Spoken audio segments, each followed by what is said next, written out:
Retired San Diego Police Chief William Lansdowne and San Diego Chief Deputy District Attorney David Greenberg. Welcome to Evening Edition. Good to see you, Peggy. Hello. Good to see you. Now, Chief Lansdowne, you co-authored this proposition with San Francisco District Attorney George Gascon to reduce penalties for non-violent crimes, felons specifically, to misdemeanors. What kind of crimes are we talking about? What we're talking about is petty theft, it's personal possession of small amounts of drugs, it's writing a bad check, all under $950. It's embezzlement of writing false checks, some ID theft. It's really treating misdemeanors for what they are. But right now, some of those are felons, like the check writing. Those in favor of felonies, I should say, those in favor of Prop 47 say that it'll actually improve public safety and it'll save taxpayers hundreds of millions of dollars. How so? Well, I can tell you the prison system's broken. The federal government had to come in and do realignment because public safety couldn't fix it. It clearly is going to reduce the numbers of people in prison. There's about 10,000 that are in their last 3 years that it would affect. And the money saved, anywhere from $100 million to $250 million a year, goes into three things. One is mental health and drug prevention. That's 65%. 25% goes to school, to keep kids in school. If kids graduate from school, their propensity to be involved in crime is lessened considerably, or 10% of it goes to victims of crime. So that's the public safety aspect that's addressing that spending on that, because it seems counterintuitive to say that, hey, we're going to reduce these felonies to misdemeanors, but it's going to improve public safety.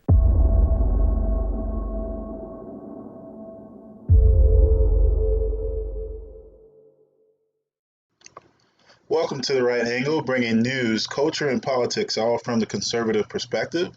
So, California has had a change of heart. This is relating to the 2014 bill known as Prop 47, also known as the Safe Neighborhoods and Schools Act. So, back then, California voters approved this proposition, and the prop was basically aimed at reducing penalties for certain nonviolent crimes. So, this is where if you haven't known or haven't heard, essentially what they said was like anything under $950 from a shoplifting perspective and things of that nature. There's some other stuff thrown in there, but essentially that was the crux of it. They said that we're going to reduce the penalties for doing this. So what that was intended to do was to help clear out the prison system in California, and it actually did that. It cleared out the prison system and got a lot of criminals back on the street. So, they wanted to reclassify these things from felonies to misdemeanors. And again, it was primarily to help save money, but also help to improve the mental health of criminals. And, I wonder how that turned out. A new at 7:30, dozens of iPhones stolen right from an Apple store in the East Bay. Want to show you now some video from the Bay Street location in Emeryville. You can see here the man in all black. He grabs the phones from the display tables, puts them into his pockets, and then he walks out of the store. He also walks past an Emeryville police car before getting into a Hyundai Elantra. Now, we have since learned, though, that there was not an officer in that patrol vehicle at the time. And so they go out and they need to feed their child and they don't have money. So you maybe they're put in a position where they feel like they either need to shoplift some bread or go hungry that night. And so they go out and they need to feed their child and they don't have money. So you maybe they're put in a position where they feel like they either need to shoplift some bread. So there you have it. That is just one of, I don't know how many thousands, millions of examples of these liberal policies. And we all know that these liberal policies are driven by emotion, and they're all about social justice. Well, let's talk about social justice real quick while I'm talking about this. If you have to hyphenate justice, then it's not justice, it's agenda. Social justice means social agenda.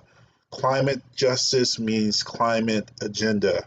And, the other side is very good at taking words and using them in ways they weren't kind of meant for and bringing them to their cause so that the language you speak is sort of already in their domain. So before you even talk, you already lost the battle because you're having to defend yourself or defend a process that's outside the realm of known speech and language, right?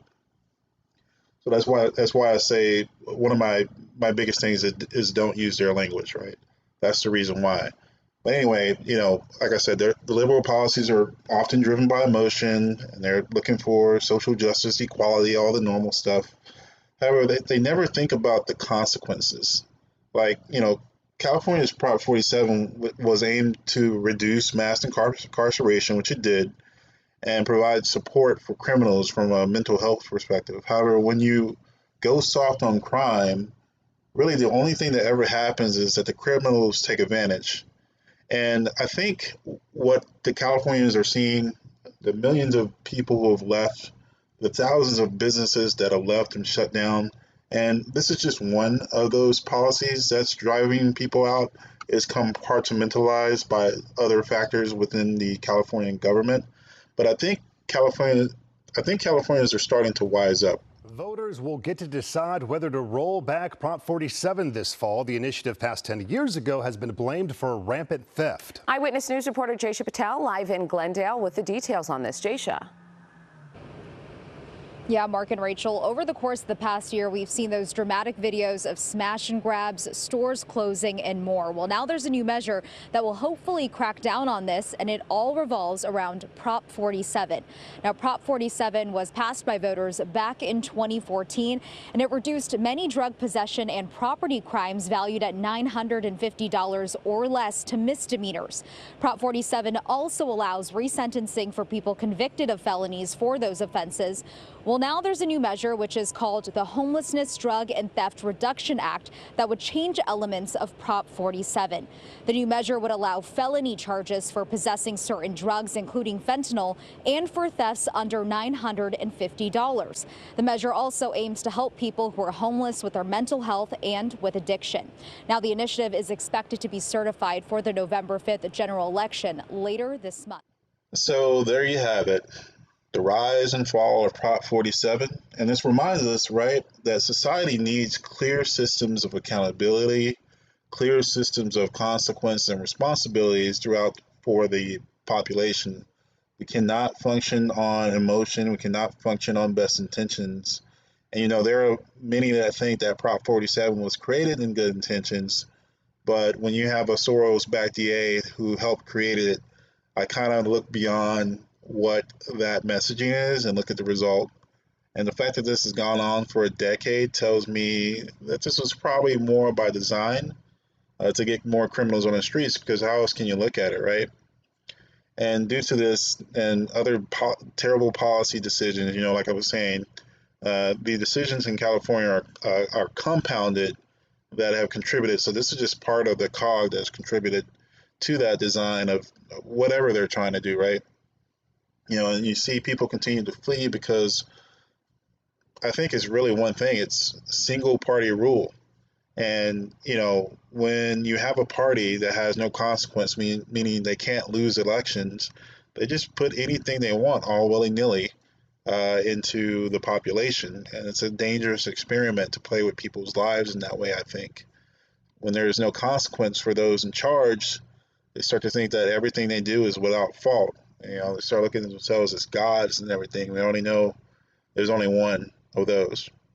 So, honestly, I believe, California was great once. It was free. It was the envy of the nation, really of the world. And I pray that they can get back there again. But that's only up to Californians and those who have stayed. We'll see what happens. But anyway, thanks for joining me today. Please like, share, subscribe, comment. You know the thing, to get more from The Right Angle. And remember, always seek the truth.